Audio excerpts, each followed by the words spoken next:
real conversations, and some hard truths. Gangs, drugs, and guns. Giving a voice to those willing to sacrifice. We have stories that need to be told. We have lessons that need to be taught. Protect and serve. Welcome to The Quiet Professional. Hey everybody, welcome back. Nathan Romas with you. And today we are doing a part 2 sequel to the Seaux LaRue episode from the 2023 Service and Sacrifice series. So I encourage people to go listen to that one. We went for just under 2.5 hours on that one. And we still had to leave out some parts. So I'm super excited to get you back in here, both Sue and John Simpson, the co-host, to talk about some other aspects to Sue's career. Maybe if we can we'll start with the story you were saying about some Canadians. So this takes you back to Somalia. So it's like early 90s. So if you want to start there, Sue, we'll kind of jump right into it. Yeah, absolutely. Right after I got married the first time, I got this call out when we were actually the team. I was on a Halo team, and we were out in Arizona doing Halo recall, and I got a call just out of the blue, and I was inside there repacking parachutes, and the group called me and said, "Hey, we need you back at Fort Devens right away. We need you to be ready to deploy in 24 hours." And I said, "What's going on there?" And they said, "Just watch the news." And that's when Somalia had kicked off. So I went back to Fort Devens, didn't even get to draw my sniper rifle and John can get into that. We kept our sniper rifles in a different arms room back at Devens. The sniper rifle was actually assigned to the sniper, not just to the team back in those days, which I think that should go back to, by the way. So I ended up going to Somalia with a composite team, and we were attached to the Belgian commandos. And we were clear down in Kismayo. This is long before Black Hawk Down and things like that, or not long before, but a good 9 months or 6 to 9 months before the Black Hawk Down. And we spent the Christmas holidays and New Year's there, and we were told we were going to expect to be there for about a year. And back then there was a bunch of tribal chiefs vying for power then, and the UN had just come in, and they were trying to basically reestablish some sort of semblance of a government there in Somalia. And we were 400 miles south of Mogadishu, and we were having all kinds of issues down there with this new tribal warlord, and they were linked to Farah Adid, and Farah Adid was the big warlord that was up in Mogadishu, and we were down we were right there on the water next in Kismayo, and we had a UN worker named Sean Devereaux, and he was passing us information, and he would only pass it to special forces guys because he knew that we would keep his name off of any kind of intel source or any reporting we did. And he was working for the UN. And he said that these guys had come in just a few days before the Belgian commandos had come to Kismayo, and they had basically taken the leadership of the faction that was there in Kismayo, took them out to the desert and executed them. And we couldn't prove it. And we kept on passing this information in there. And then the 10th Mountain Division actually owned the area. They came in and took over from us and the Belgian commandos, the AOR they called it, and they controlled the area. So we were passing the intel back and forth to them and everything, and they're like, "Where's your source? Where's your source?" And we're like, "Well, we can't give you your source. We can't give you the source." And what happened in the long run is all of us were out on patrol. There was only, like I said, there was only 6 of us, and we were all out on patrol one day, and Sean Devereaux had exactly where the bodies were hidden.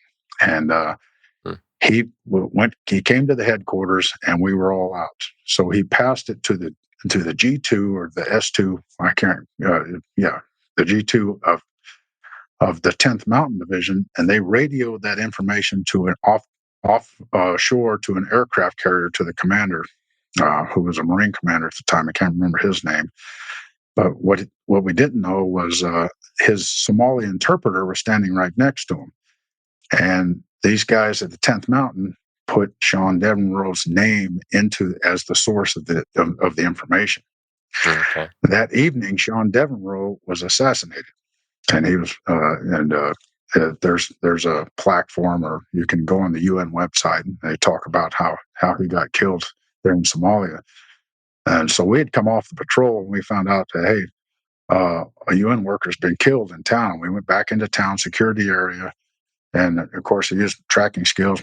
We backtracked and say, hey, this guy was set up. They brought him down this alley, and these guys jumped out and basically hit him with some AK-47s and killed him. And we couldn't figure out what was going on. And so I backtracked the information trail. They said, 10th Mountain, they told us they got this information, and they passed it up to the aircraft carrier where the Marine commanders were at. And a few days later, we went back up to Mogadishu, and there was the Canadian contingent right there. And of course, I took some MREs over to them, and I knew their intel sources was better than ours. And this goes right to our immigration laws and stuff like that. The United States is pretty lax on their immigration laws, where Canada, they know who's coming in their country, right? So I went to him and I said, there's an interpreter on the aircraft carrier running around with the general. He's in the Marines. Could you run a background check on him? Right. And, could you give him some of those Canadian rations too? And they're like, no, keep your MREs. We'll give you some of the Canadian rations, but we'll run this name. And we were replaced by 5th Group. I was a 10th Group contingent team, but 5th Group had come in there. So we were told we were going to leave in a few days. Well, the Canadians came to me, and the Canadian intel source, and said, hey, this guy who's running around with the Marine general is basically Farah Adid's, I want to say, son or nephew. Wow. He is one of the bad guys, and he's wearing a Marine Corps uniform. So we passed that information up to the Marine Corps, and we got to actually arrest him and escort him on the plane as we were leaving Somalia, all thanks to the Canadian intel sources. So, Wow. and he was chaptered out of the Marines and that kind of thing. But he ended up coming back and being one of the top warlords for Somalia after he got kicked out of the Marine Corps. So, interesting story that nobody wants to talk about. And it was because of him that Sean Devereaux got killed. Jeez. Do you think he still keeps his uniform? Does he keep anything like as a badge of pride? Pardon? Do you think that warlord though, like the son, do you think he kept anything like as a kind of like a badge of honor, like he made it into the Marines? No, he was basically an immigrant. We took. You can go to. I think it's Minneapolis. Well, there's all kinds of Somali immigrants that came in there. We were taking thousands and thousands of them, and putting them in certain cities and stuff like that. Well, this kid had joined the Marine Corps, and he ended up selling information back to his uncle Farah Deed. And it's pretty interesting story how that works around and everything. But I was super impressed with the way the Canadians were able to find that information in less than 24 hours. Yeah. So No, that is pretty good on them. Sorry, John, you're say something? Yeah, Sue.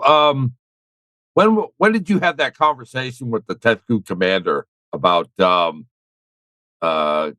after Adid?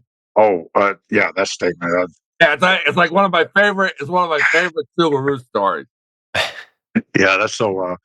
Got back to Fort Devens, and of course, I was nothing but I was complaining and kicking the team boxes, as John refers to it, and telling about all the things that went wrong there in Somalia. And I couldn't even get by the time my sniper rifle arrived to me, I was leaving country. Right, I never even got my hands on it.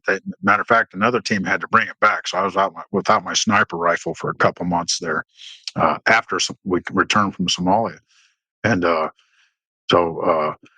I was up at the group headquarters, and Colonel Frank Tony come out of his office, and he goes, "Oh, hey, good job." I'd done my AR and everything by then, and good job on catching that kid in the Marine Corps. He's a flat out spy and everything. Well, that Farah Deed, we need to go in and hunt him down. And I was getting a drink out of the water fountain when he said that to me, and I stood up real quick and I said, "Sir, you give me a week, and I will take my sniper rifle. I will halo in. Nobody has to know about it, and I'll bring you his head on a platter." And Colonel Tony looked at me, and he goes, "You're serious, aren't you?" I said, "I'm dead serious. I want to do it." He's like, "You've lost your mind." He said, I couldn't even get something approved like that. And he goes, I bet you just try it. I said, "I'll do it. I promise you, sir. I'll get it done. I'll get it done." And he knew that I wasn't kidding. I was just so burnt up about that whole thing. Yeah. Colonel Tony thought I was crazy after that. So, but he wasn't too much. He wasn't one of the most what do you call it? The most play by the rules commander either. He was a pretty eccentric commander in his own right. Everybody's heard about Frank Tony. Hey, go ahead there, John. You're asking something else. Oh no, I mean, because basically, the word on him down at the teams was everybody called him Blank Frank Tony. So Blank Frank? Yeah. He just lacked personality, or? Oh no, but just blank. Yeah, just blank. I mean, yeah, he had more of a Ranger mentality, didn't he, John? He was like, "Hey, let's go in there and let's just mow everybody down." And matter of fact, when he took over 10th Group, my battalion, we were in language training at the time. We took time off every year to go work on whatever language we were geared to work on. And my language was French, but there was no French speakers on my team, so I'm in there trying to learn Russian of all things. And we all got in the auditorium, and Colonel Tony had just taken over the group. We'd already done the change of command ceremony, and he got up there and he was asking. It was question and answer time, and he would start answering everybody that asked him a question. He was like, "Well, what kind of training are you doing right now?" And he goes, "Well, I'm in language training." "Well, I'm in language training." There was like three of us, and he goes, "We're going to stop all this language training. We don't need language training." He said, everybody in the world understands 5.56 and 7.62. That's the only language we need to speak. I remember that one. Remember him saying that? Just another commander that didn't understand special forces. Yeah. You can't really, when you only got 12 guys, and sometimes that 12 people are the only Americans in an entire country or a region of the world. You just can't go in there, pointing guns and acting like, say, we're here to save you. The 12 people doesn't really work like that. That'll get you in a bunch of trouble. So one of the things I'm wondering too is like some of the previous guests I've had on the Canadian side, they talked about like the difference between the peacemaking and peacekeeping missions. When you were over there in Somalia, like what was more your role? Our role, and with the Belgian commandos, our role was just to basically set up a secure environment for the UN to bring in food shipments. Oh, okay. And the warlords understand it perfectly. And you saw a little bit of that in the beginning of the movie and the book that Mark Bowen talks about it in the book too, Black Hawk Down. The warlords would capture these convoys of trucks, or they would go to the ports, and then of course all the food is offloaded onto trucks, and they're trying to get it out into where the people are basically starving to death. Mm-hmm. But they understood that whoever controlled the food had the power in Somalia, because these guys have been in civil war for almost 30 years, 25, 30 years. And it's just horrible. It's horrible. I mean, they didn't even know how to read. None of those kids had been to school or anything like that. So if you saw like a butcher shop, they had a mural on the wall of somebody cutting a pork chop or something, or cutting meat, or cutting up a lamb chop. I'm sorry, they're mostly Muslim there. And or if somebody needed some first aid or something like that, you saw a mural on the wall of somebody trying to patch up a gunshot wound. Oh, interesting. Nobody knew how to read, and it was an Italian colony, up until what it was, the 70s or 60s or 70s. And then it just went into civil war after that. And it turned into a bunch of factions just trying to control the whole country. So, wow. Yeah. So the UN had come in there, and it was President Bush Sr. He had put us in there right when he was lame duck. This is after he lost the election, but before he actually transferred power to President Clinton. So we were already in Somalia, and 10th Mountain was in there. And of course, the Department of Defense used that police action, or it's more of a peacekeeping mission. We were supposed to establish security, and a whole bunch of people went in there. We're talking the French, we're talking the Belgians, the British went in there, Canadians went in there. We were just trying to establish some kind of semblance of security so we could come in and feed the starving people. Yeah, because they were in bad shape. The population was in bad shape. They were starving to death. Yeah, like you still see that with all these, like Gaza, their whole thing going on, and like any of the aid that's coming in, it's getting taken by some of the warring groups. And you think they would have a way to figure out how to protect some of this stuff, but I guess you can't really, unless you're right down there in with the population. You can't really protect it all and get it to every single person.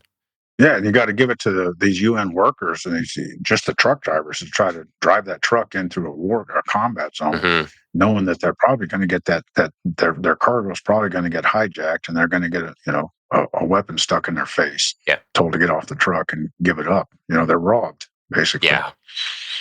So yeah, we saw that in Somalia. We saw that in Bosnia. We saw that they're still seeing it in Gaza, but Iraq was the same way. You get out there into the hinterlands, and if you don't have a military escort, they will grab it. They will control it. Yeah, whether it's food or medical equipment or whatever. And years later, I saw that in the first Battle of Fallujah. They stopped the battle, and this, of course, this is all done back in the Beltway at the National Command Authority. They stopped the first Battle of Fallujah to allow humanitarian relief to get into Fallujah. Well, I was an advisor for the 36th Commando, which was an Iraqi unit, probably one of the few Iraqi units at the time that were actually fighting for their own freedom. And we were furious that they were going to allow this to happen. So what we did was went up and down the relief convoys, and we took the cleaning rods out of the guys' AKs or whatever, and we were sticking them into the rice bags, and we were going through the ambulances and stuff like that. We found a pile of munitions and mortar sites and things like that they were trying to sneak in to the Al-Qaeda in Iraq that was holding Fallujah at the time.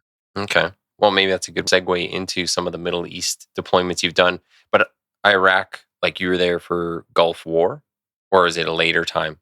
No, I was actually still in the Q course in the Gulf War. I came at the end of the Gulf War, and that was right before I met John Simpson. But I had come out of the Q course in 91, and the Gulf War was pretty much over, but they were still doing provide comforts. And as soon as I arrived at 10th Group, I was already Halo qualified, and so I was sent straight over to augment a Halo team that didn't have a junior commo radio operator.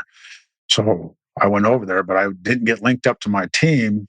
The team was down there in around northern Iraq, a town called Zocco, and I was still up in Incirlik, Turkey, where I was loading pallets and loading up planes and CH-47s with pallets of food and stuff like that to take to the Kurdish refugees. I didn't actually meet my team until the Kurds started going back to their villages, and they pulled the teams out into Incirlik, Turkey, where we had a bunch of tents set up at the end of the airstrip, and we lived there, and we did CSAR missions, or combat search and rescue missions, rotated in and out of there for the next 5 years for just doing the no-fly zone over Iraq. That was after the Gulf War. For 5 years. Which really helped me out. Yeah, a company would go down there and they would do the Seesaw mission, but a few of us, a handful of people, would go down to a safe house we had established across the border in Zocco, actually in Iraq, but across the border from Turkey, and short drive to the border.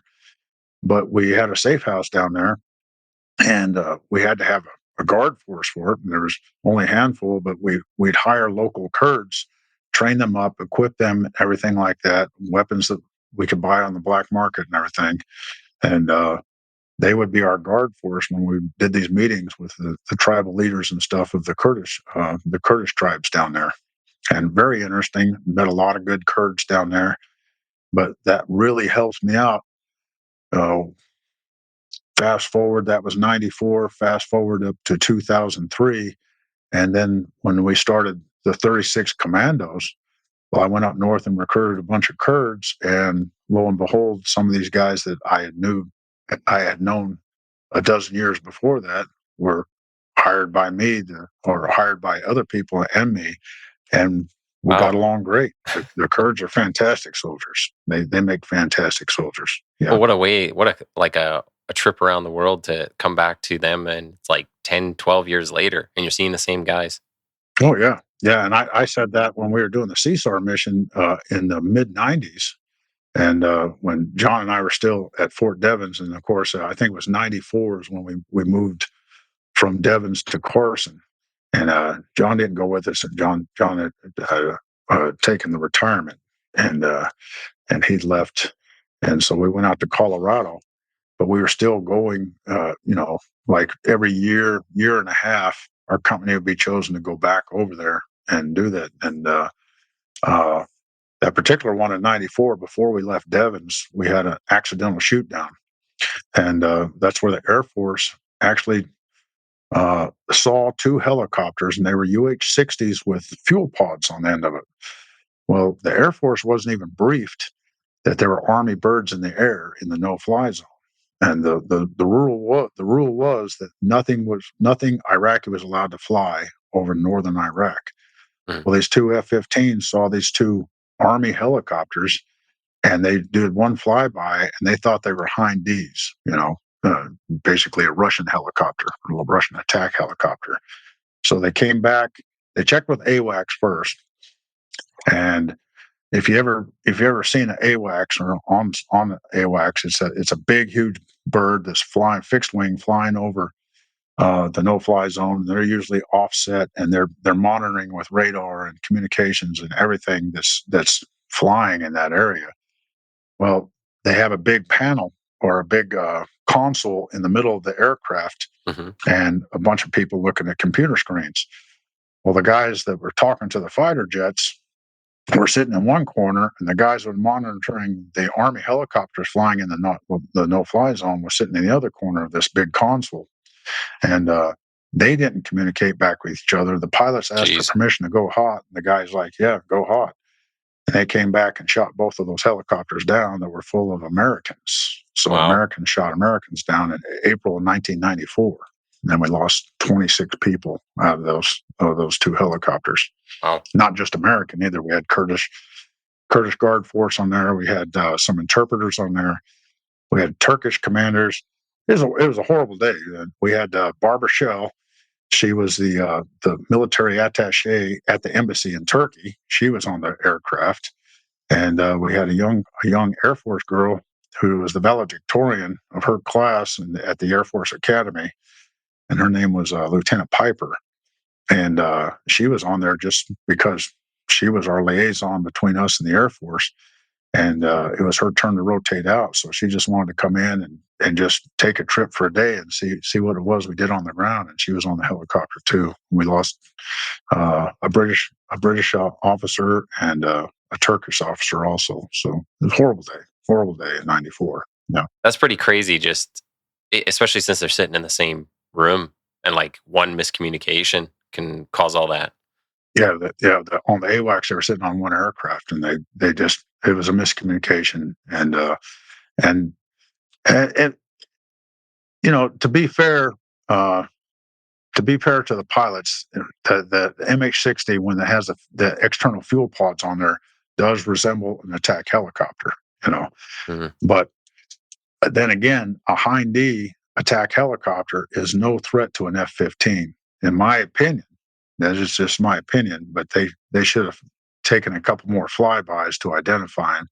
And there was many mess ups going on there. It was just lack of coordination because the military gets lackadaisical, and the Air Force is not really the Army.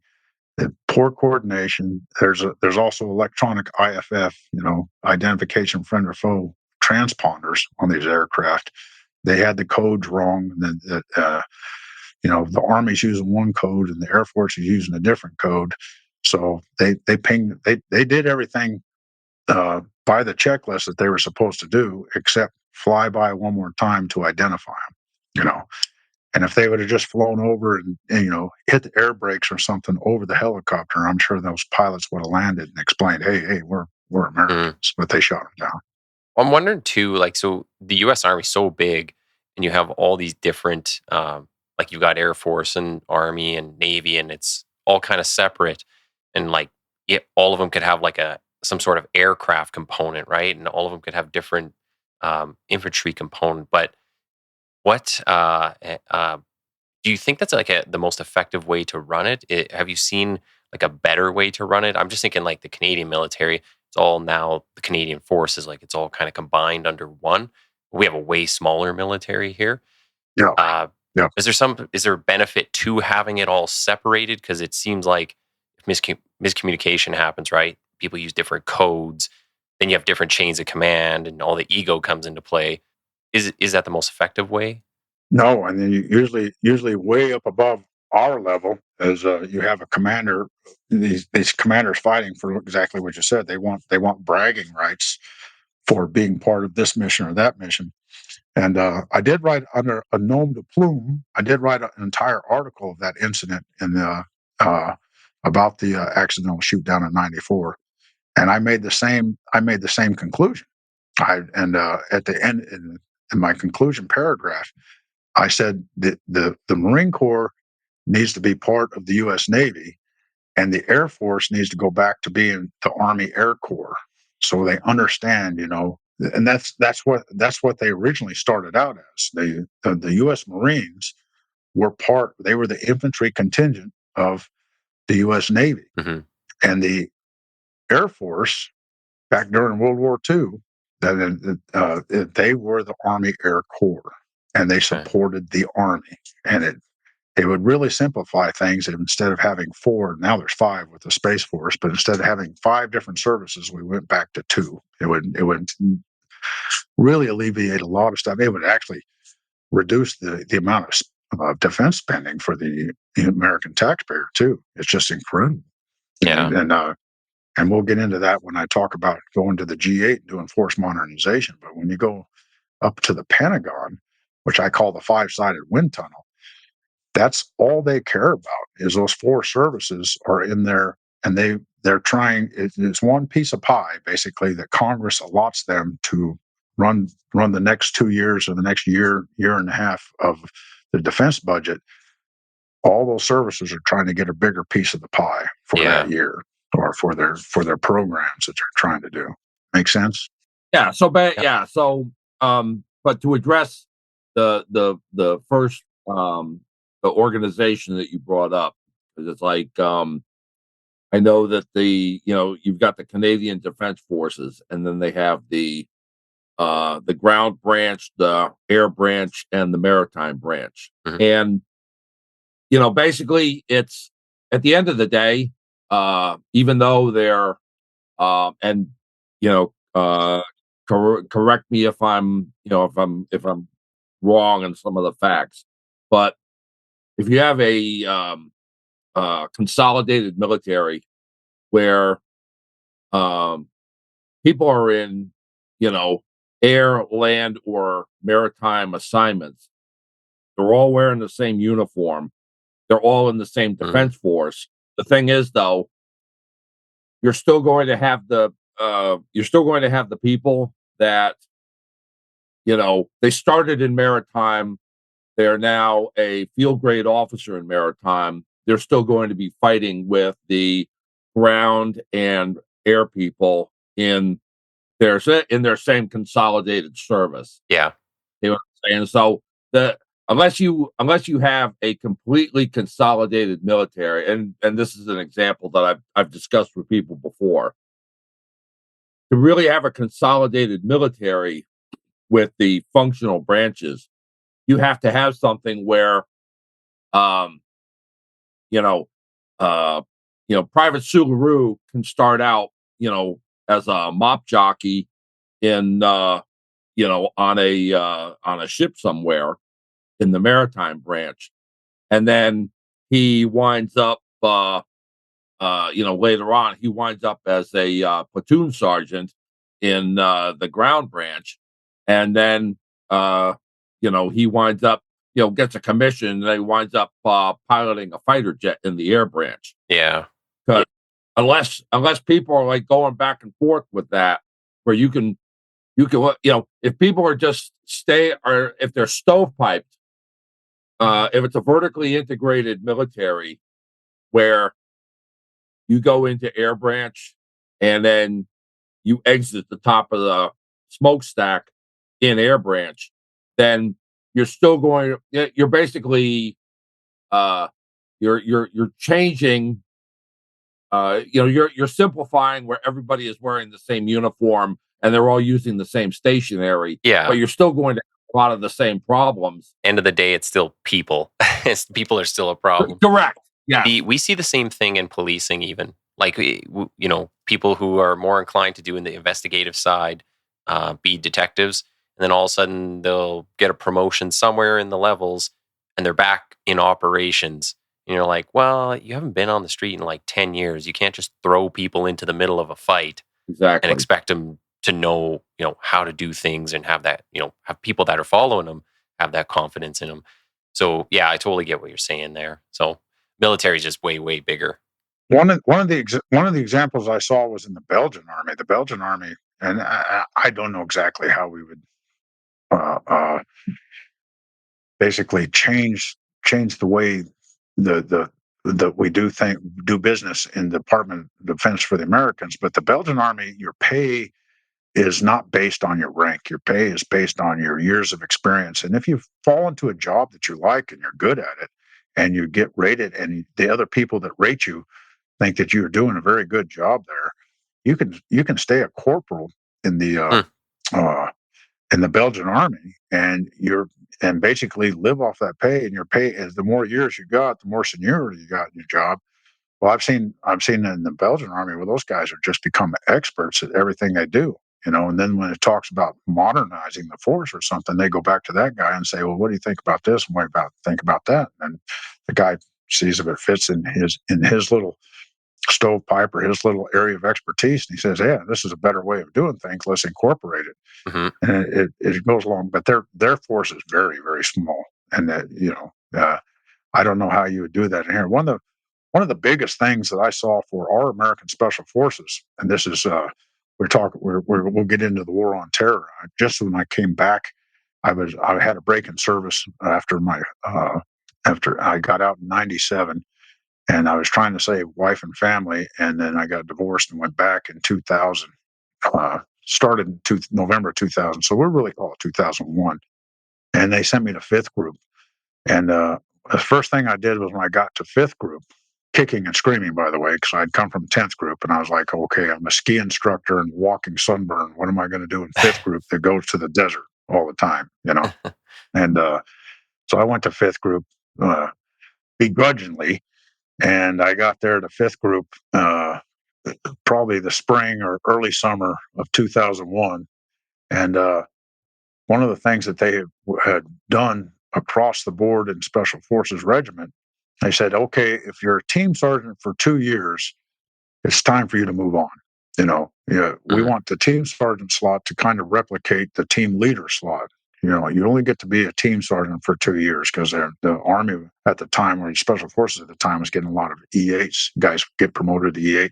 Of course, everybody wants to be a team sergeant, the most premier job in Special Forces. And the problem with that is, to be a team sergeant and to run the other, you got your team leader and your warrant. So to run those other 9, 10 guys on a team at a team sergeant level, 2 years you're just getting comfortable in doing that job. Yeah. When John and I came to Special Forces, in the 80s and 90s, early 90s, some of those team sergeants have been sitting there as team sergeant for 5, 6, 9. The one I know the most was Frank Norbury Jr. out of first group. He ran the Halo team out there in first group for 9 straight years. And I didn't go to 044 or 045 when I came to 10th group. I went to Rodolfo's team or Amoni's team or whatever, because those guys were known for being the team sergeant there, and they trained you up really well how they wanted you to operate on that team. Nowadays, a guy gets to be team sergeant for 2 years, and they want everybody to be introduced to everything all at once, or not all at once, but during their career. They want guys. We used to have a sergeant major running around saying, you need to get out from under the rucksack and go do instructor time, or you need to go and be a drill sergeant, or you need to go and do this. You need to expand your horizons. Well, if you're good on a team and you're happy on a team, and you don't get hurt, and you're healthy enough to where you're an asset to the team, and you're not a liability, why can't you stay on that team? And why can't you be the team sergeant for several years? And law enforcement's the same way. They just keep moving you guys all the time. When you finally get to be where you're good at your job, well, you got to move you out. And it just disrupts, that ripple effect. It just causes discontent all the way down, all the way up. Yeah, especially when you get people in a position that they're respected and they really the guys like to follow. That's when you start to have that issue, right? Now no people want to go there. Yeah. So we saw. So that was I saw that starting right there in 2001, and then of course the towers fell in New York, and I was at the right place. I was in 5th group, and I remember my team. We went out and bought these big old tough boxes that Kmart or Walmart would sell, so to put all of our gear in and stuff like that, because we had body armor and everything. And I got assigned to a SIF company, Sinking Extremist Force, A15, and I did not want to be in a Sinking Extremist Force. Every company and group, or every group, has one company that's all they train for. They're kind of like a mini Delta Force. They train for nothing but direct action missions. Well, there's 5 missions in Special Forces. You got the direct action. You got FID UW is the primary mission. That's kind of one and the same. Well, you got foreign internal defense. Right. You got unconventional warfare. Right. You have there's the the special reconnaissance one, which I'm not a fan of. Special reconnaissance, SR, yeah. But anyway, if you're stuck in a SIF company, all you do is direct action, and it's great, you're a sniper there and everything. But then in the SIF companies, they wanted all the snipers to be assaulters too, so you could get in the stack and stuff like that. And by then, I hadn't seen John in a long time and everything, but I knew, because John was my mentor. I was like, pick one thing and be good at it. Yeah. I said to everybody, and they wanted me in that company because I already had a reputation of being a good sniper, right? Well, they wanted to send me off to Sephardic and teach me to be a assaulter and maybe do some breaching and do this. And I was like, no, I don't want to do that. I don't want to do that. Well, you have to be. You have to be trained in both here. And I was like, that doesn't make sense to me. Mm-hmm. Pick one thing and be good at it. Because if you try to be good at both of them, you're going to half-ass both of them. Mm-hmm. So plus that was also BS, because I was in a SIF for 3 years, and basically it's like everybody needs to be trained to do both, only went one way. So I had to I transferred to Germany, and they sent me back to TDY, to Fort Bragg, where I just left, and I went to here. Let me ask you. I'm not sure what you call SWAT in Canadian law enforcement.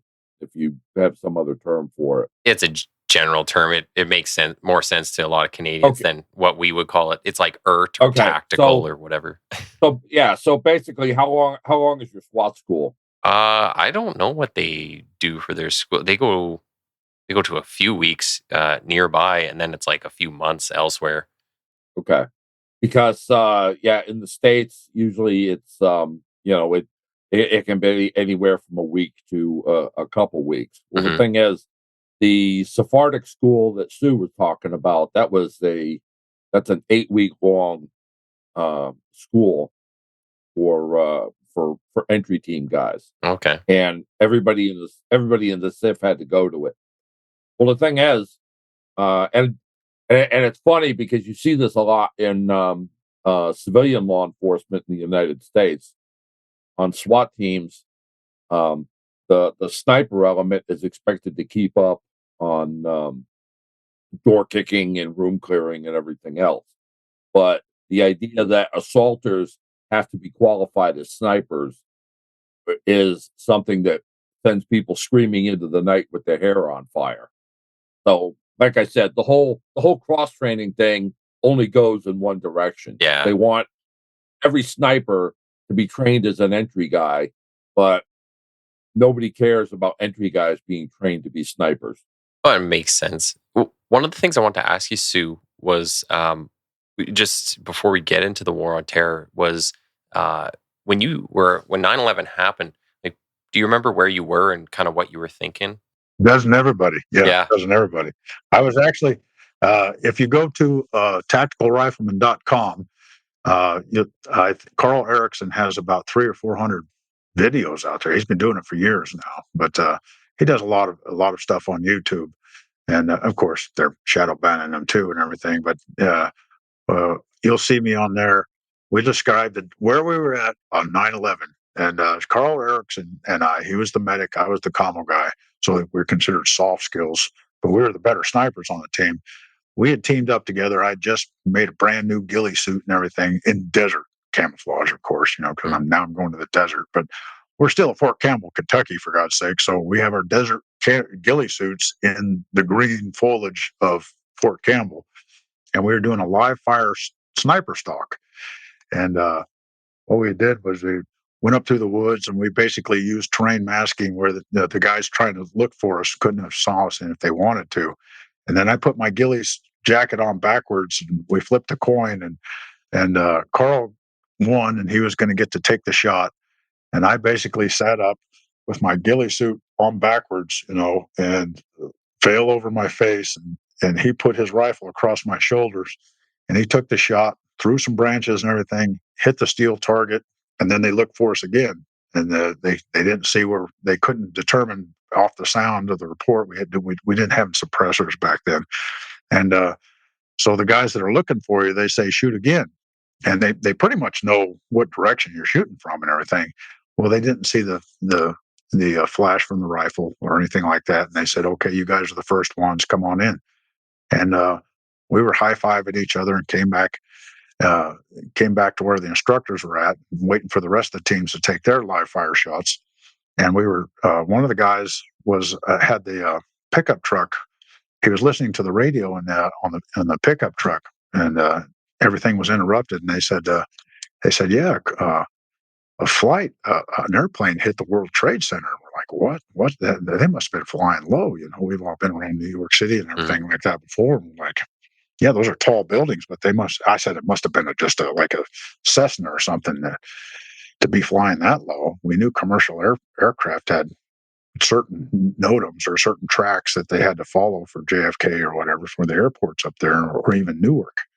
And those airports aren't very far from each other. So we were listening to the radio, and when the second plane hit the second building, or the first Tower 1, is what I immediately grabbed the bullhorn and put it on alarm and started hitting the button.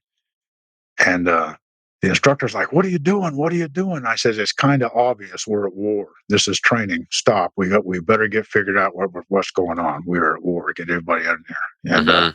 And everybody agreed. And like, "Yeah, this can't be a coincidence that two aircraft hit two buildings that close to each other." And we all got together and we were hearing the reports and like, well, let's go back to the sniper locker. Let's figure out what's going on.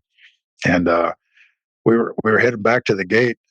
And of course, we had changed into our ghillie suits and everything. And we had one guy put everything, all of our other clothes and everything in a kit bag and run it back to the sniper locker. Well, Carl had forgot his wallet in his other pants. And of course, immediately Fort Campbell had closed down the main post, and so there was MPs on the gate there and everything, and they wouldn't let Carl go in through the gate. It was hilarious. So he's like, "I'm obviously an American soldier. I need to get back." And they're like, "Nope, nope, can't do it, can't do it." And we're in the back of a deuce and a half and everything, just like we used to do it at Fort Devens. And the training area and your main post are kind of split up, and there's a gate there. And so he's like, "Okay, I'll just stay out here. You guys come back and get me." We had already made a little plan and everything, and we turned down the road and got past some trees and everything. And Carl ran down the fence and jumped the fence and got in the deuce and a half. And we went back to the sniper locker and turned on the televisions and everything. And we could do. And by the time we got back to the sniper locker, well, that's the buildings had been burning for a while, and we had the television on for about 5 minutes, I guess, when we saw the tower start collapsing. And every one of us were just enraged, and we wanted blood. We knew that something was going on. We didn't know exactly who had done it yet, but whoever was responsible, we wanted payback. Yeah. So yeah, that was my 9/11 moment. So what does from there? What is deployment and when do you kind of go overseas and what's your first kind of course of action? Well, and that was the disadvantage to being in that Sinkin extremist force I talked about, or that SIF company. That the disadvantage of being in the SIF company is you don't really belong to that group commander, right? That you belong to a higher element, that runs an entire region. Yeah, 4-star. And 4-star. right. So you even though you train for that mission, you don't. That's in fifth group. You don't belong to fifth group. Well, all the other teams started going into isolation, and of course, that being fifth group's area of operation, every group has a different part of the world that they train for. Well, that Afghanistan was, once they figured out that it was Afghanistan, all the teams started going into isolation. What are we going to do about this? And teams were leaving. Entire companies were leaving and forward deploying. If they didn't go straight into Afghanistan, they were deploying to bases set up around Afghanistan to finish their final planning before they'd insert in there, except for the SIF company. The group commander didn't own them.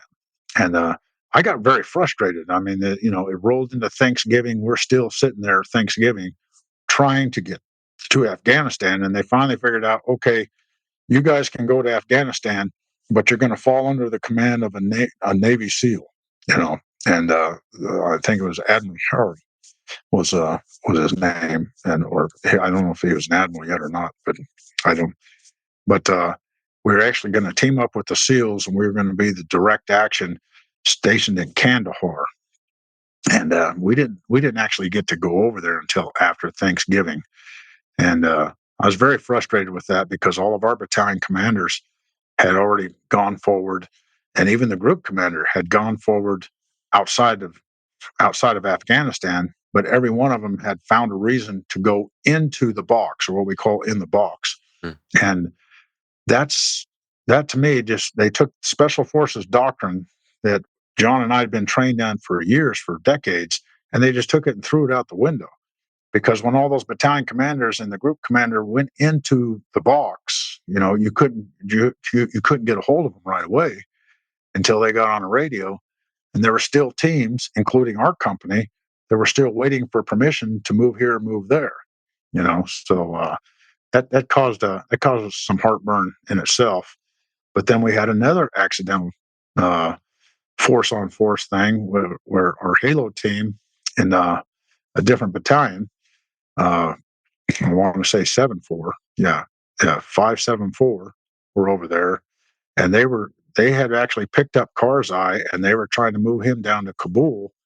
And that command structure, the battalion commander came in there, and he brought a JTAC with him, an Air Force guy. Well, that Air Force guy was going to call in an airstrike where they saw some Taliban running through the valley and everything.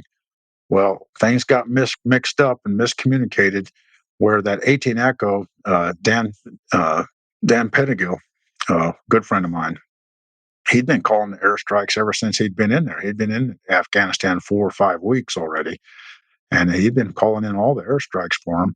But this TAC-P with the battalion commander said, "I'll call this one in." They called it in, mixed up the coordinates, and that 2,000-pound bomb came down and killed half of the ODA. We lost Master Sergeant Davis. We lost Dan Pettigill. We lost a couple other guys.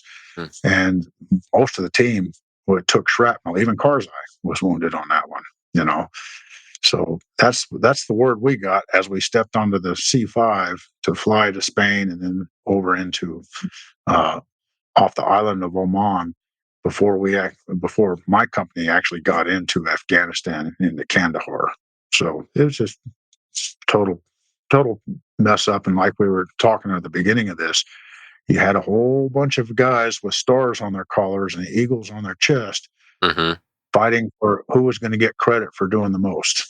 And they initially thought it was going to be like the Gulf War. There's only going to be so many days or so many hours for ground forces to actually operate, and they all wanted to, make sure that they got a little piece of action.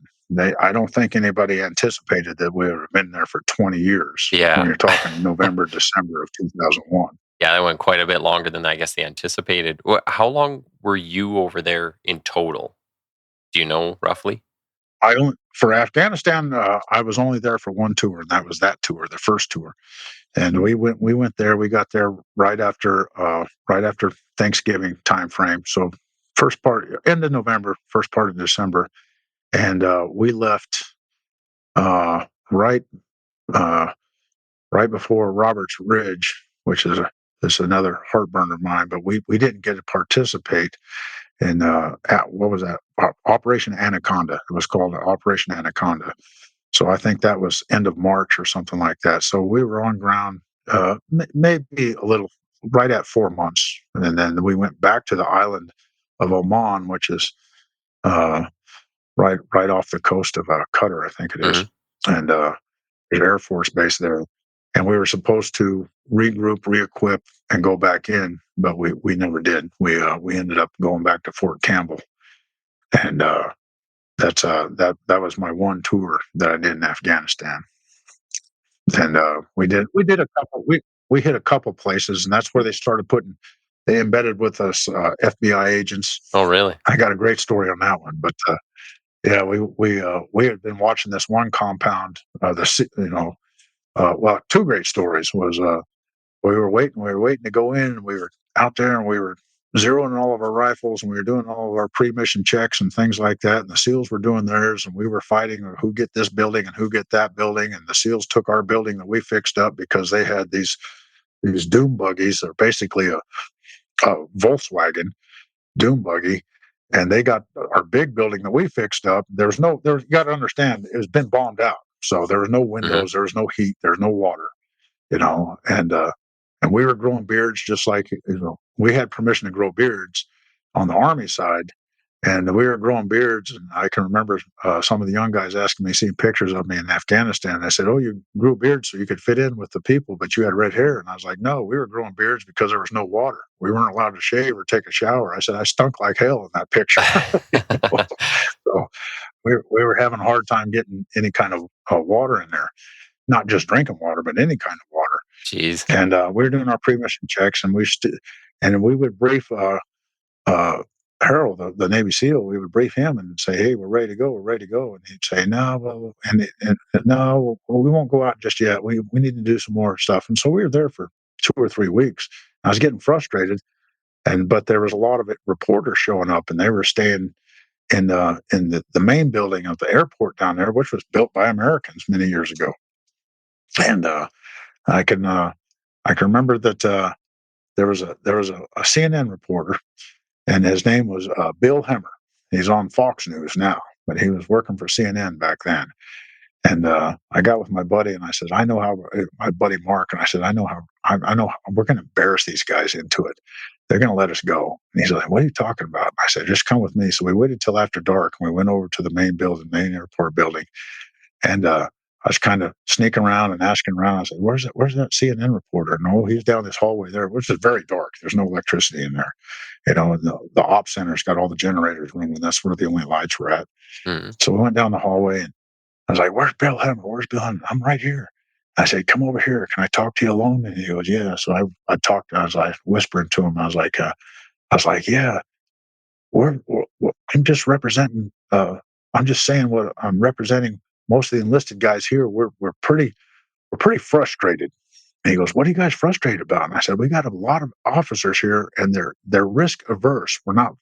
They're not letting us get close to the Taliban, and they're always thinking of reasons for us not to go out and get out there and get our game on. We're all bent on vengeance. We want to get some payback for, I can think of 3,000 burning reasons why we need to go in there. Mm-hmm. And we've been briefed by other officers like, don't take any risks. And that really frustrated all of us. We're like, that's what we're paid to do. Yeah. And it's like being on a football team where they're Canadian American, and you're part of the line, or you're part of the running backs, and you got a coach saying, well, don't take any risk, don't get yourself hurt. Yeah. It's like, we're at the Super Bowl, for God's sakes. That's what we're here for. Yeah. We've been training all this time for it. And so anyway, I told Bill Hemmer that the risk averse. Well, he put it out in open air news the next day. And oh man, Harold was mad. He's like, I want to find out which one of you Army guys did it. He says, I already talked to the reporter, and all he remembers is you had a beard, And I was like, well, all of us have a beard. I was like, it wasn't me, it was him, type thing. And but within 2 days, we jumped on birds, and we were out there, and we were watching a compound. We watched this compound for like 6 days, and then they switched us out as snipers. And we come back, and like John said, they had to put on our soldier gear and stuff like that, because now we're going to hit the compound, but they wanted more people. So now we had to put down our sniper rifles and, change into our assaulter gear, and we hit that compound. A pretty funny thing, but we had the FBI. They had the FBI guys with us, and they're FBI HRT, good guys, both of them.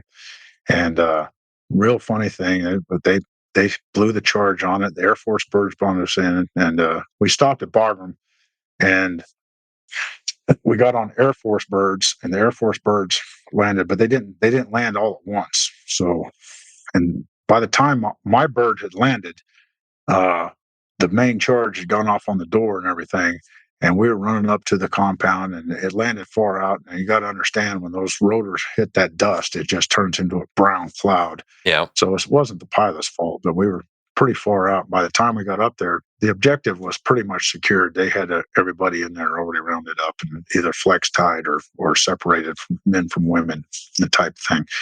And we come running up there, and we're like, yeah, we're supposed to take the east wall or whatever. And they're like, yeah, it's over there. So we all go running in there and throwing flashbangs in there.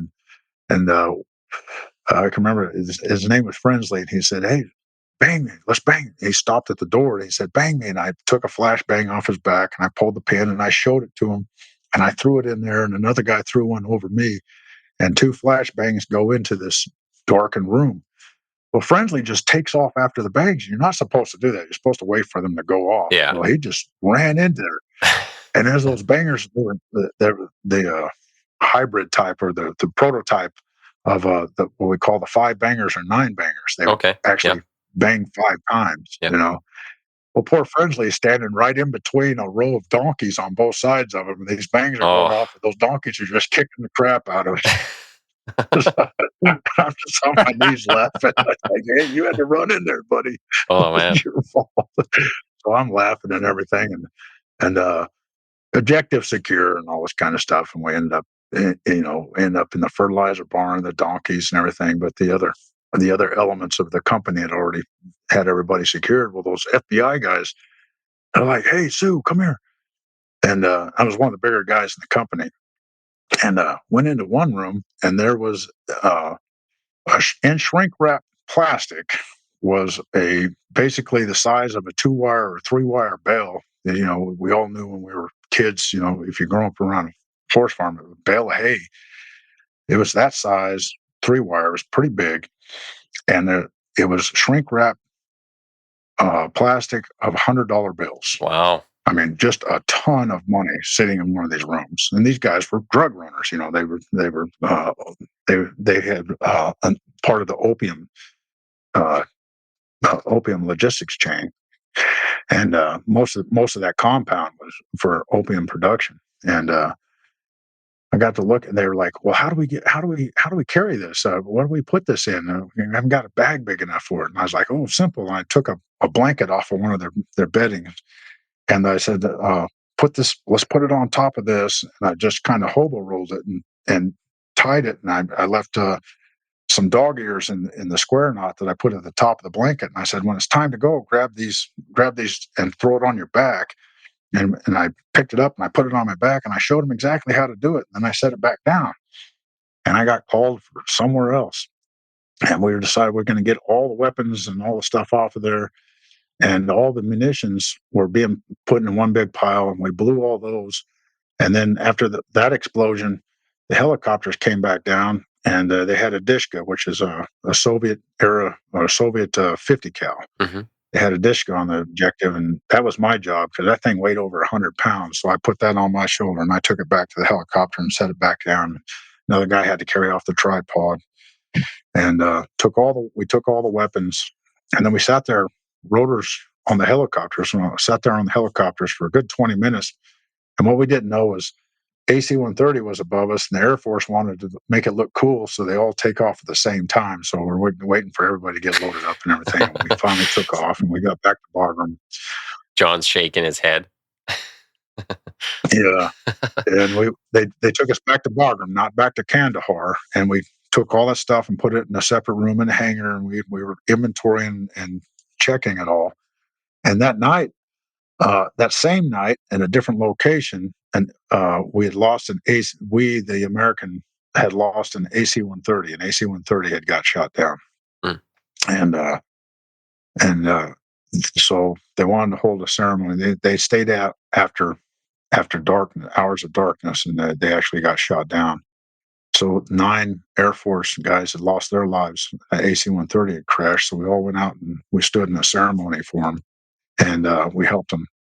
We helped the Air Force load those bodies onto a C-130 so they'd go back to launch school, and then, of course, the remains got sent back to the States. Then we went back to the hangar to continue inventory, and you got to remember, we've been up all night, and this is getting into the afternoon. The FBI guys come up to me and said, "Hey, what'd you do with the money?" I was like, "What?" They said, "What'd you do with that big bag of money, that you put in that blanket?" I said, "I didn't take the money. I said, I showed you guys how to carry it off. Where's the money?" And we got to him-hawing back around. We checked the whole hangar and checked with everybody else who was on there. We had left the money on the objective. And when we got back to Kandahar and we briefed that to Admiral Harold of the Navy, he was furious. And he said, "I want you guys to come up with an SOP of how we're gonna clear an objective, and I want you to brief me in 4 days." And so we all had to sit together and come up with it. And they're like, "What are we going to call this?" And they're the ones. The FBI's come up with the term SSE, which is sensitive site exploitation. Okay. And when we briefed it back to Harold, he's like, "That's good." And that sensitive site exploitation is now in all the manuals in Special Forces. This is how you clear an objective, and this is how you make sure you get all of the pertinent intelligence and the money, and you take it with you. But there must have been millions that we left out there, Wow. for the next guys. So that was my Afghanistan tour. So One of the things I kind of want to ask on that too is with all your tours, everywhere you've been, and nowadays you see a lot of narratives around like, America's bad and they're involved in everything. And like, I don't really believe that for a second. I think if it wasn't for the US being involved in a lot of things, we'd have a very different world. That's for sure. But yeah, what are your experiences being on the ground, working with locals, working with like host nation, like with their security services or their militaries? What is the general feeling elsewhere outside of America? What's the general feeling of Americans? Like, what was your experience with that? well, and whether it's Bosnia or Somalia or Afghanistan and Iraq, what in my again, this is my opinion. If we would just stop trying to be the big kids on the block and expect other cultures to be Americans, then we would get a lot farther. Hmm. And that's what makes special forces separate special forces from conventional forces. Like when we had to redevelop the dumbest thing that happened in Iraq after the invasion of Iraq uh, what was his name? Brennan from the State Department came in and he was the boss. And the president appointed him to be at the American embassy, and whatever he said went. And the UN came in there also to try to again feed the masses and help take population control measures and everything. But the first thing that turned Iraq into an insurgency was they sent a suicide bomber into the headquarters at the UN. The UN got hit, and the UN pulled out. Hmm. Okay, and that left Brennan from the State Department there. Well, Brennan said everybody in the Ba'athist of the Ba'athist regime no longer has a job, including the military. So he basically fired all of those officers, right? And if you look back in history, even George S. Patton got all kinds of criticism for hiring Nazis to run Germany after the war, after the Germans had capitulated and given up. Patton got all kinds of criticism for rehiring Nazis to Mhm. run the country. Well, that's where Brennan messed up. You got to remember the Ba'athist regime is basically based off of the Nazi regime anyway. But when you fired all those military officers, but you didn't have secured all the ammunition supply points and all the military bases, what's going to happen? So Yeah. for months they were calling criminal activities. We got some guys getting shot at. When I first right after the invasion, when I was first running around Iraq, we were using Toyota Tacomas or Hiluxes and stuff like that. We'd go into local towns and we'd buy vegetables and everything and bring them back to supplement our meals. And we hired cooks and locals to clean up and help us out. And we were at right out of an airport in a palace up on a man-made hill, a very steep hill. It was called the RPC, and I couldn't remember exactly. Radamata, I couldn't remember exactly how to say it, but we called it RPC, and there was this palace on top of the hill, and we uh, we fixed that palace up, put new windows on it and everything like that, and that became the battalion headquarters for whichever fifth group battalion had rotated in there, and we were there basing out of that, and then we put the ODAs out, and we were running around into Toyota pickup trucks and everything.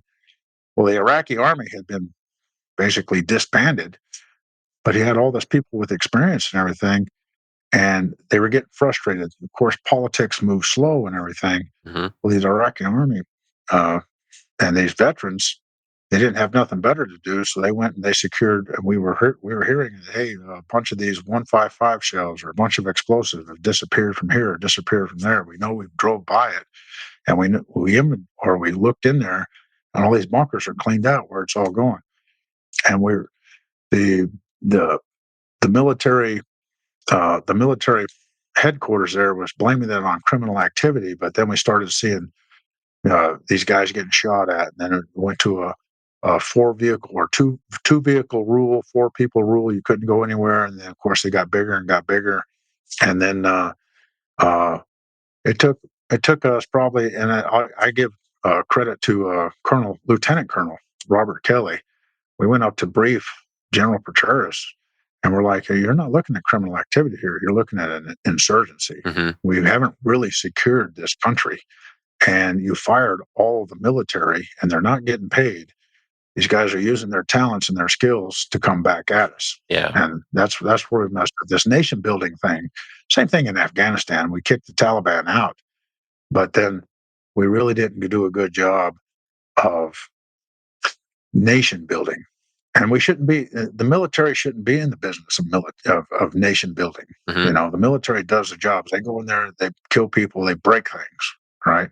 It should be on some other organization or some other political faction to do nation building. But it just turned into a mess. And that's where they got this whole mentality. They call it the FOBs, or the forward operating bases. they brought all these Texas T barriers in where they made them there, and they put up these big concrete walls around all the military units and things like that. And then we treated the local populace like they were the enemy anyway. And we did the same thing in Bosnia and stuff like that. But when you're going down the road, you're going down the highway, especially a big city like Baghdad, 6 million people there, by the way. And you've got this military convoy, and you got a sign on the back vehicle that says stay back 150 meters or you will be shot. Yeah. What does that tell you? If you live there and you're trying to get your kids to school, or you're trying to get to the grocery store, and this convoy is going 35 miles an hour and you're not allowed to pass them, or they start shooting at you, I mean, how are you going to feel towards this? That's where we became. That's where we transferred from liberators to oppressors, and to the local populace, in my opinion. Yeah. Does that make sense? Yeah, no, and I think that's a different aspect to it. I never thought of some of those pieces of it, and that's why I asked, because, I mean, you're right there on the ground. You see this stuff. I don't know if you had any thoughts on that, John. Maybe get your opinion, because I don't think I've ever even asked you on all the shows we've done here. What's kind of your experience in working with the local populace and their views of Americans? Because sometimes you see in movies or in the news, kind of painted as America's the enemy or America's the one screwing everything up. What's your experience? I mean, in the last several decades, I mean, the United States really sucks at counterinsurgency. Okay. The thing is, once again, when you're talking about a force that carries out foreign policy objectives, I don't have a problem with the uniformed military, working on nation building, as long as it's part of a larger overall plan. And what the U.S. Army forgets, and even in sometimes, especially in special forces, is a lot of it has to, it's an alien concept to the military. You would be more familiar with it as a police officer, but basically, you always have to remember the population is the prize. Okay, and the hearts and minds. Yeah. So the thing is, it's like, guys always show up with T-shirts going, "Well, when you got them by the balls, their hearts and minds will follow." And it's like, well, yeah, people were saying that in Vietnam, and it's like, you see who won that one. Okay. Yeah. Basically in land forces, working as a sniper instructor for police and the military, I get asked a lot, hey, what's the difference between police and military? And that could probably be in a show in itself. But the main thing to remember is that, you guys are, police aren't trying to kill their way out of a situation. Okay. The thing is, it's like, you're in that area, and you're essentially there to maintain the safety of the population, of the citizens that are there. And basically what we forgot in the Army is that it's all about controlling terrain. The best rule of thumb, the best historical example is World War II. We finally landed back on the European continent, and we kept on, Sue brings up Patton. The only reason that Patton wasn't court-martialed, between, with the slapping incident and everything else, is that they knew that he had, he wasn't the best general that the United States Army ever produced, but he was the best pursuit general that the Army ever produced. And Eisenhower knew that he was going to be chasing the Germans all the way to Berlin. And the thing is, that encapsulates what the Army is about, because, back in the day, hey, we're gonna land on Europe. We're going to chase the German army all the way back to Berlin. And the end state is going to be there's going to be, we're going to haul down the swastika and we're going to raise an Allied flag, either an American one, a British one, or a Russian one over Berlin. Mhm. And the war's going to be over. And the thing is, it's like, we carried that mindset into Vietnam. And, we started the whole, the body count and the war of attrition thing. Okay. And you start to see some of it with the statistics game that a lot of police departments in the United States play.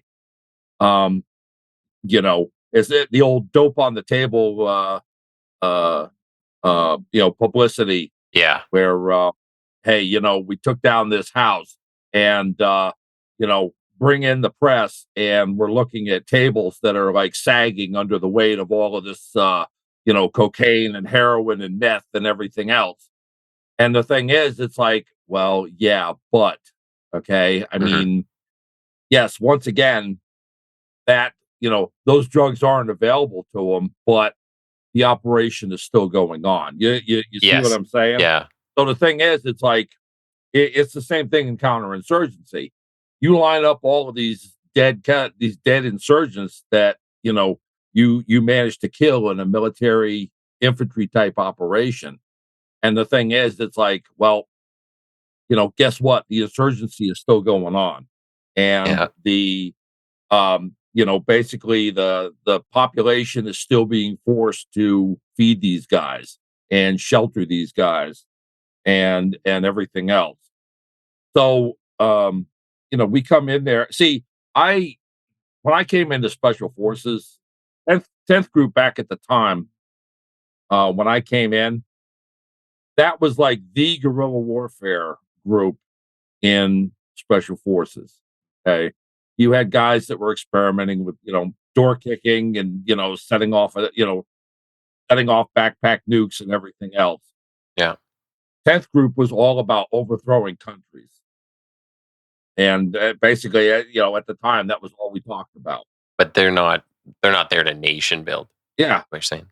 So, so the thing is, it's like, we got into this thing where people were trying to shoot their way out of something, and you saw it in Afghanistan.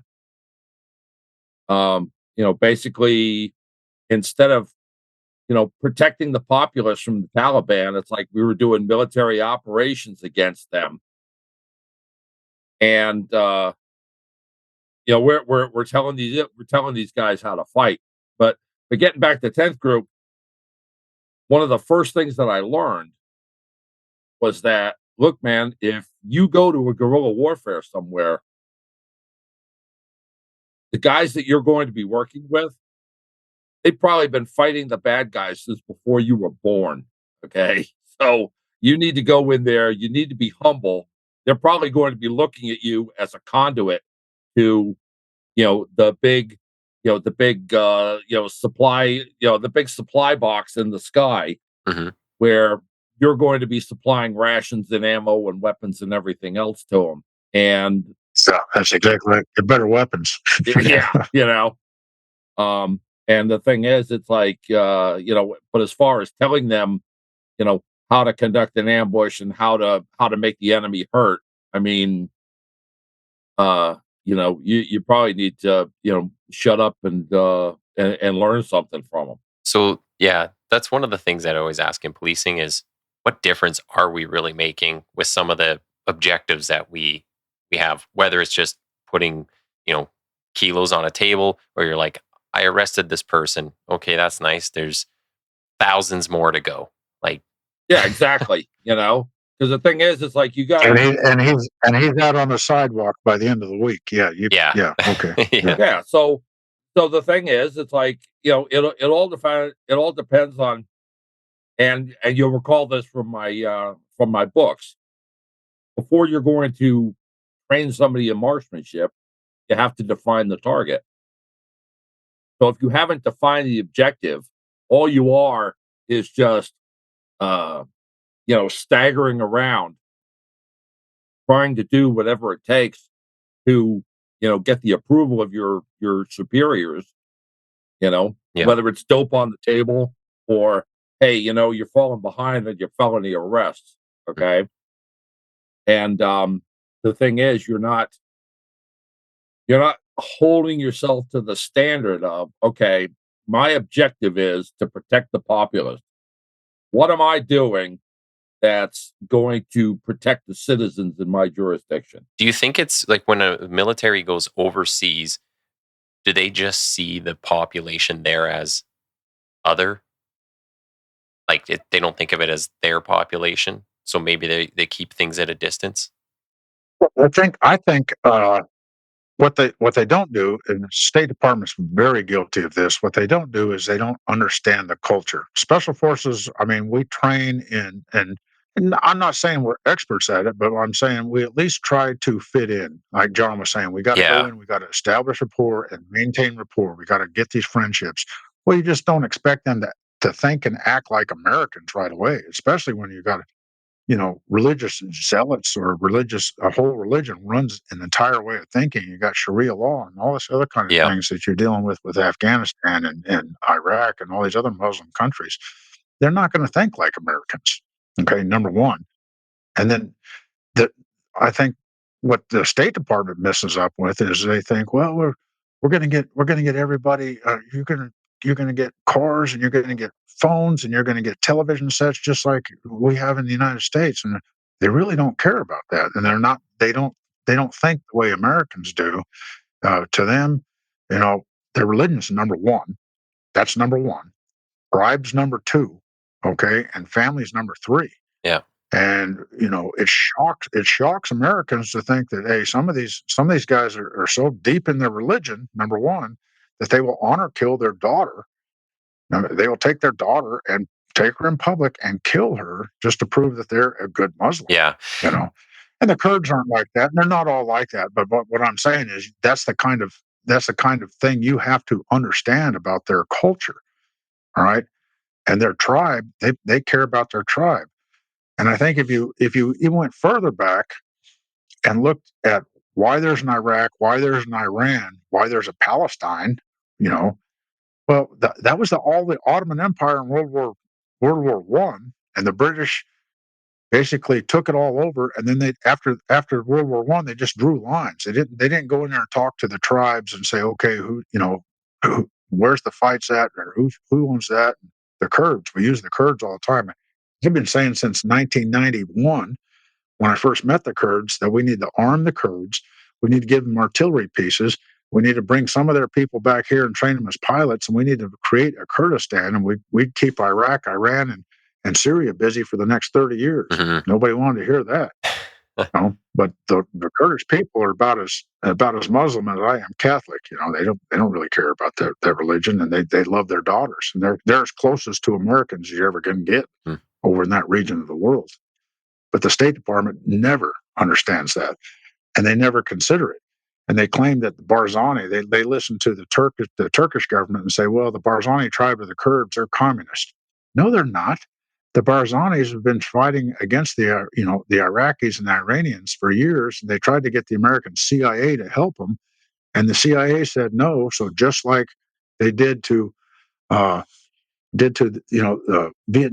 there in Vietnam, Barzani had to go to Russia and say, "Hey, will you help us give us some arms and stuff so we can fight off these Iraqis and Iranians?" And the Russians were more than happy to do it. hmm And just like Ho Chi Minh tried to do in Vietnam, say, "Hey, we got to get these French out of here. Would you help us out?" The CIA said no. hmm And we ended up in Vietnam. We ended up in these wars in the Middle East because they just drew lines in them. And they didn't understand that these people have a history. Like John said, these people have a history that goes back generations, not just decades, but generations, hundreds of years, Yeah, that you have to understand before you start drawing lines of who gets what and what borders, what culture dominates that, this or that.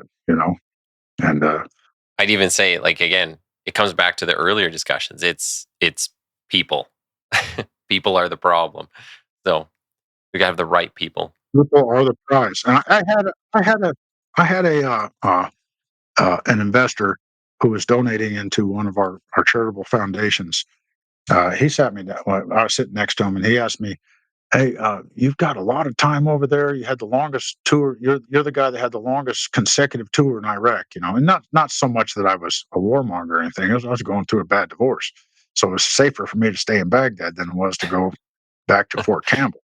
So I stayed 2.5 years in Baghdad, and I loved every minute of it. I wish, to me, and I'm sure John's the same way. That's what you do. That's what you signed up to do, and that's what you wanted to do with your life. So I can't understand this rotation. We got this rotation concept out of Vietnam, where contrary to going in there for a year, 9 months or a year, and then rotating back, and then doing some more train up and training the younger force, and then going back for a year, and then come. Think about our guys in World War II. They got drafted. They got 9 weeks of training, maybe more, depending on what their specialty was. Then they went to Europe, and they didn't come back for 4 years Yeah. till the war was over. I sometimes wish the Army would get back to that. Hey, I'm a soldier. I'm going to go over there, and I'm going to live for the next. And we stay in Afghanistan for 20 years. Well, I should be sitting in Afghanistan for 20 years. But anyway, that investor asked. He said, "Well, we were there for 20 years, and this is right after the whole bombing in Kabul, that suicide bombing that killed the 13 Americans there." And and he said, "Do you think it was all worth it?" And I looked at him and I said, "Well, we were supposed to shut down." I said, "Let's just look at the drug and the opioid use. We were supposed to shut down the drug trade, that part of the world. Did the opioid use, did the heroin or uh, all these pharmaceutical companies that use opioids, did they slow down at all in that 20 years? Did we really change Hmm. anything? No, it increased. We didn't do anything. So I, again, I'm with John. I don't feel that, if you're going to use the military for nation building, yeah, okay, that's fine, but have a strategic goal. Yeah. What is the end statement before you involve the military and have somebody standing out there, some poor kid that just joined, you have him in a traffic control point with a hostile populace against you.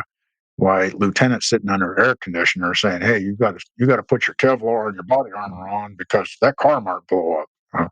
But I'll be over here and report to me if something happens." What? Well, yeah, and I think there's a big difference, I guess, between if you look at like policing and the military. Is with policing, I also don't expect people to blow me up. Like there aren't just random people walking around looking to do that. Right. So, Well, but you do. that's not true either. I mean, yeah, go I ahead. was just gonna say you do have to go out with a certain level of vigilance still.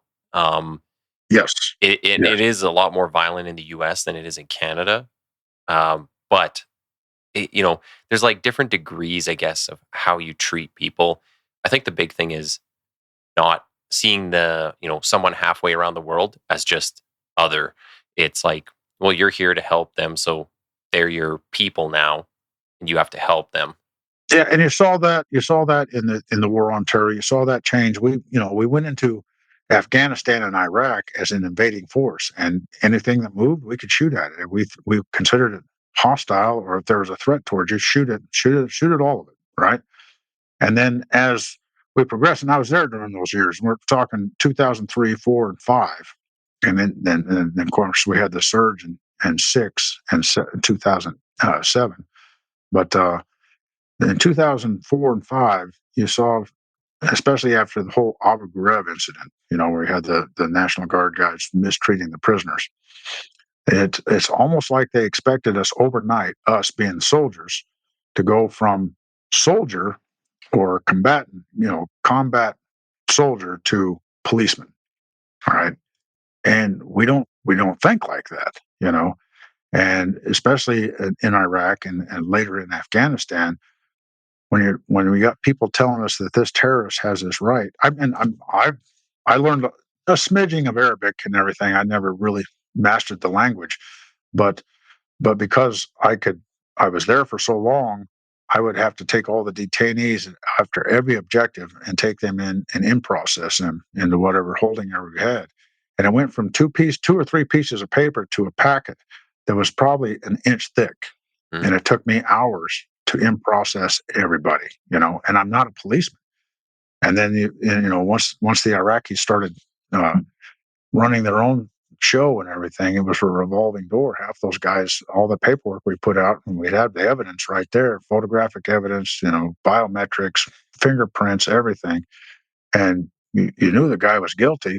They'd rotate right back out. The Iraqi police say, well, you got this wrong on the paperwork. Well, I'm sorry, I don't speak Arabic. I apologize. That kind of thing. And I'm sure it's just as frustrating to you guys that wear the badge and your judicial system isn't for you. But that being said, too, I think this is really crucial.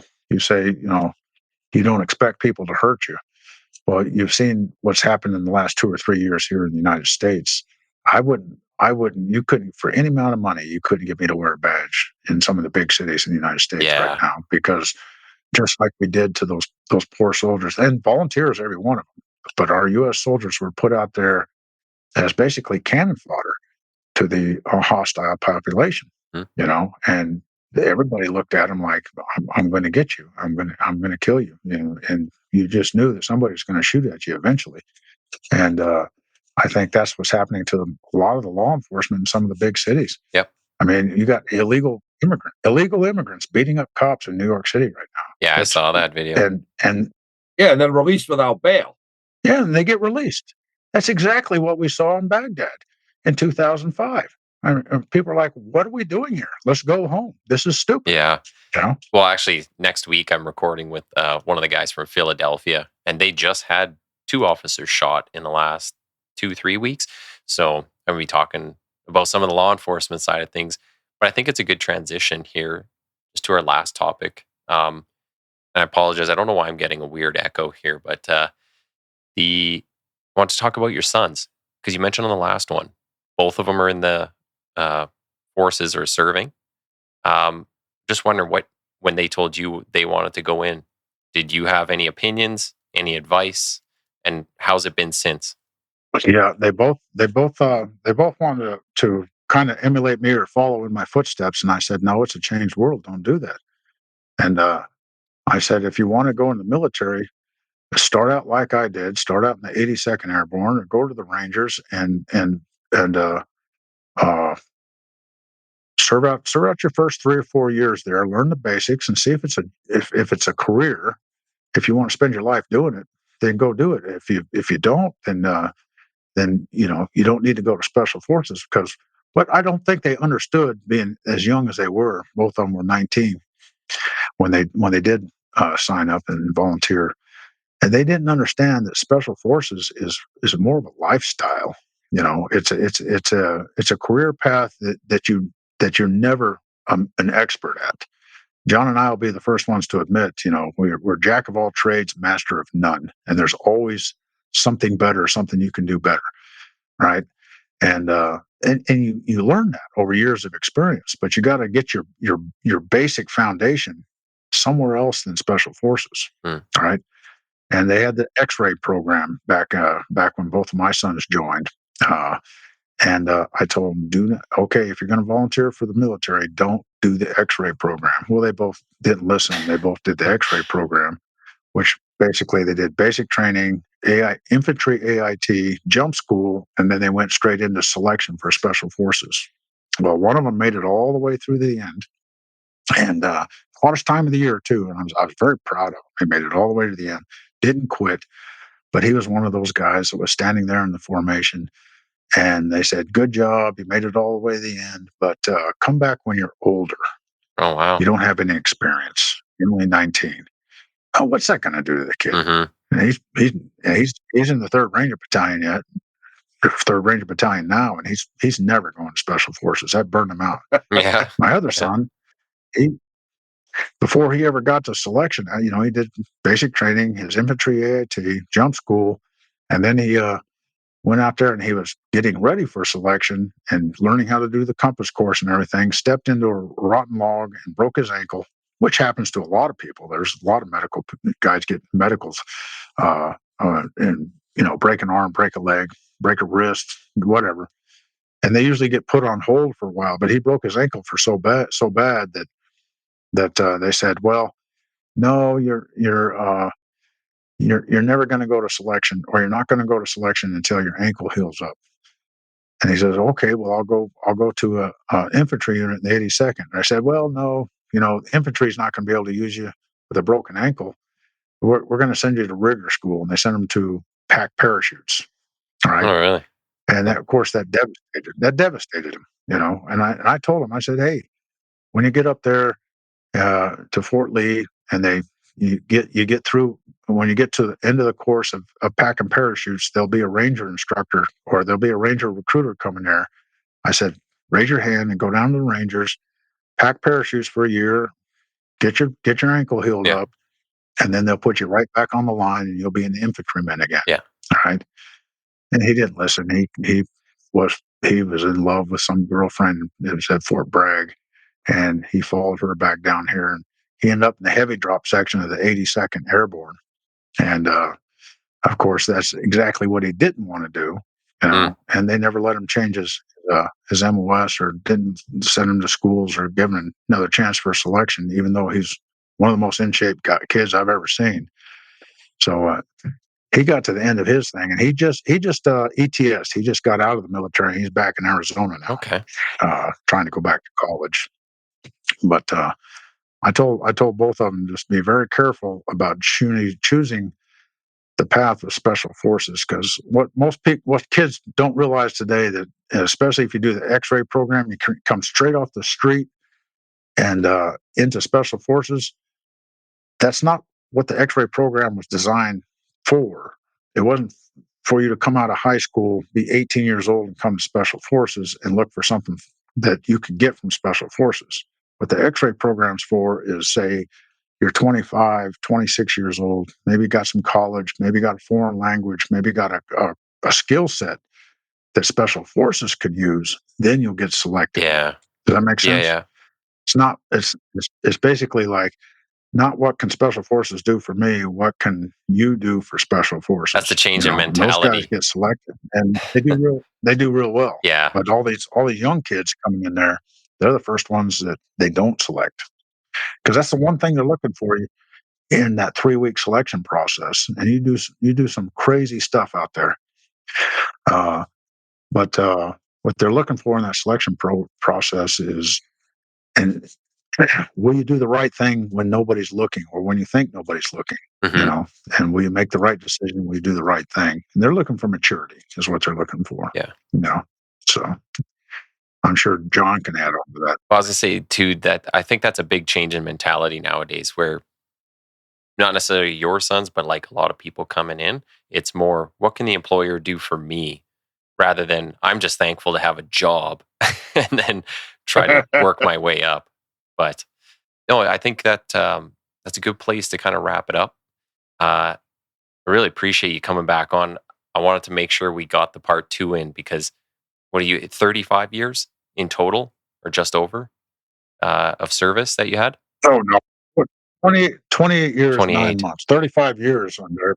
But there were several years where I wasn't actually in the military. I did 2 breaks of service. And Yeah. as a matter of fact, when I came back in the Army in 2000, and we were talking about that, I was at the Sergeant Major Selection Board, and these 2 Sergeant Majors like, well, you don't know what you want in life. You're trying to come back in, and you don't really know what you want in life. This is the 3rd time you've been in the military. And I was like, oh, contraire, Sergeant Major. I was like, I know exactly what I want to do, because unlike you, I've actually gone out there and tried other things than being in the Army. You've been in the Army since you were 18 years old, and you don't know what's out there. So, yeah, after all the things I've tried, I want to be on a special forces team. Yeah. Right.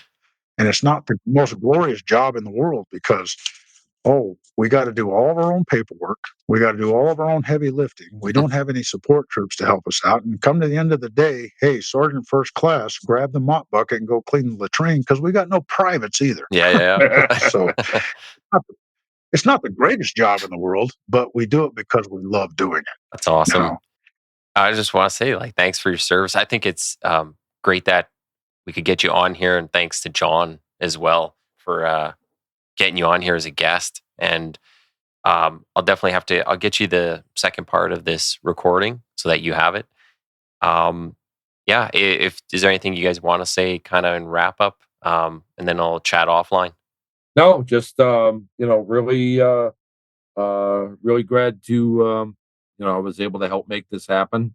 And I think it's a very, very useful service you're running here. And as I say to most cops that try to thank me for my service, it's like I'll beat Stu to the punch and say it actually our privilege to thank you for your service to your community as a police officer.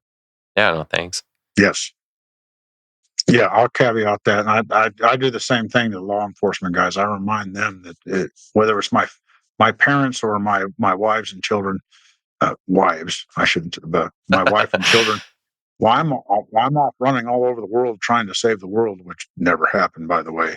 They're the ones that are actually, you know, pulling the heavy lifting and protecting our way of life. So I just hope that people would get a little bit more educated about what those guys in blue do, and everybody they need to understand that without them we wouldn't have a freedom or the society that we do have. So Yeah. thanks to all the police officers out there. Yeah, no, thanks. And I'd say the same for the military and stuff. People might be quick to criticize why we're in a different part of the world, but always remember the people on the ground out there putting in the effort and the work. They're just doing their best and with kind of what they know at the time. So, yeah, thank you guys for being on here, and stop the recording there.